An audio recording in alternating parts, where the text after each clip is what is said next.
Hey guys, Lee Shaffer here with high-vis LED lighting and the FireTech brand of lights. I'm here today with Chief Ryman with the Burtonsville Fire Department and Rescue 715. This is the rescue squad from E-One, correct? Yep.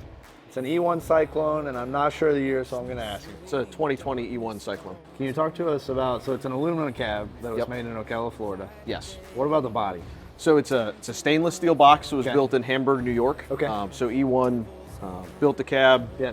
put the cab on the chassis, and then it actually got trailered up to Hamburg, New York, and the box got placed on the chassis. Excellent. So it's a four-door cab and a walk-in body, correct? It has a short walk-through section off the cab. It goes back about 53 inches. Okay, no exit off the back though. Correct. Yeah. Okay, We did that to provide an area for personnel to be able to get into rope harnesses or in and out of Swiftwater suits in the warmth. Okay. It also gave us the ability to keep all of our EMS equipment in a climate-controlled area. Got it. But we kept all of the transverse space. Every light on this vehicle that we could buy from FireTech was purchased from FireTech. We have FireTech Headlights, we have FireTech Brow Lights, every scene light is from FireTech, every compartment light is from FireTech, and every ground area light is from FireTech. And you guys did headlights, right? So We the did. halos and the kind of the area that fills in the bottom of the bumper all the way to the bottom of the low beam. And then also I noticed the brow light up there. So 72-inch brow light. Yep, with the integrated marker lights. Nice. We love it.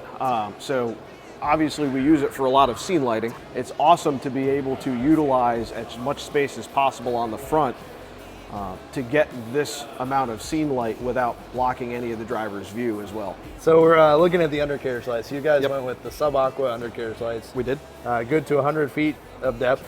So that would be bad if the truck was there. We're going to try to avoid that. Yes, very good. So what what was the thought behind this? So you installed them everywhere on the truck that you could. Yeah, so we have the ground lights all the way around. We specifically have a ground light under each step well, so personnel getting out have great visibility of what they're stepping onto. Got it. So that's great, especially in the winter. And then we also kind of strategically placed them. So we have lights on the sides of the bumper because there's some equipment in the bumper that may need to be accessed. Okay. As you walk down the truck, we have lights in key spots because we have a lot of anchor points down the side to be able to use portable winches or tie vehicles back. Got it. So we wanted to make sure that personnel had light right in front of them when they had to do those sorts of operations. So we're standing in front of what compartment here? So I would call this our chain and heavy rigging compartment. Okay. And generally a dark compartment, correct? Yep. Yeah. There's a lot of stuff in it, a lot of vertical trays. It blocks a lot of light. Got it. So a lot of separations and things like that. So you guys opted to go with the FireTech compartment lights on all the compartments around the truck. Yes. How do they work for y'all? They're awesome. Okay. So every single compartment around the side, as well as the compartments on the roof, have FireTech lights on them. Okay. They provide, obviously, a lot of light in general, but the ability to mount them, right next to the tracking in the compartment, has been really convenient for us. And as you pull the vertical slide outs out, you have a great view of everything on both sides because of the way the light projects. So it's worked out really well for us. These are made in aluminum track, potted, and the LEDs are directly bonded to the back of the aluminum track. So the heat sink is what we would refer to that as. And it's able to transfer the heat away from the LEDs, which is oftentimes missed on compartment lights. Usually they're cheaper type LEDs, cheaper type lights on the truck. Generally not thought about, but ours are lifetime warranty for both compartments and the undercarriage, so super cool option here at Burtonsville. Absolutely. All right, we're talking about the side of the body here. You guys went with the 2.15 MiniBrows. That's our MiniBrow lights with the 2 rows of 15 LEDs. And then we also semi-recessed those for heavy-duty rescue bodies and rescue pumpers, things of that sort. So can you tell us about the selection of that?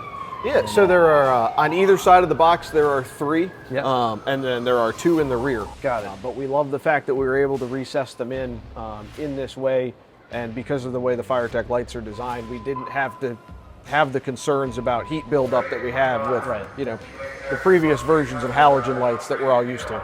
So we just want to touch base on the back of this truck. So we talked about it being a walk-in, but it has a half walk-in to about half of the body. Correct. We refer to it as a walk-through. Okay. Because it stops 53 inches back. And that is to be able to dress and get ready inside of the cab, inside of the warmth, things of that sort. Yep.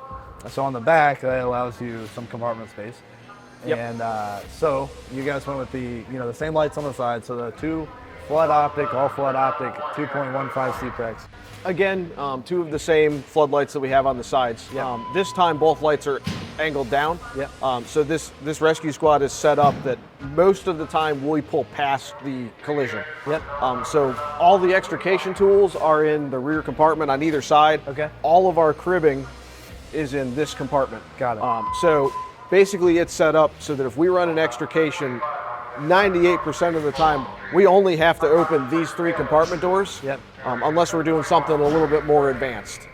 So that's something some departments don't think about or pre-think, but when you guys get on scene of an extrication event, where would the accident be in relation to the truck?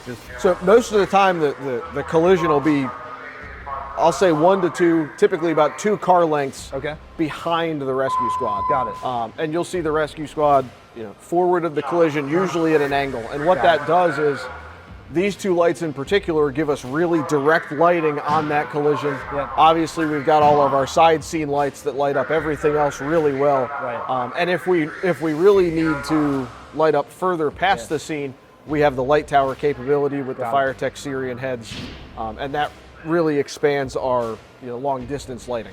Chief Ryman, Burtonsville Fire Department, thank you very much for having us out today, seeing the Rescue Squad 715 Burtonsville Fire Department in Montgomery County, Maryland. That's correct. And thanks for having us out. Thank you guys. It's the relationship has been great start to finish with this product. We appreciate it. Thank you very much, and thanks for showing us.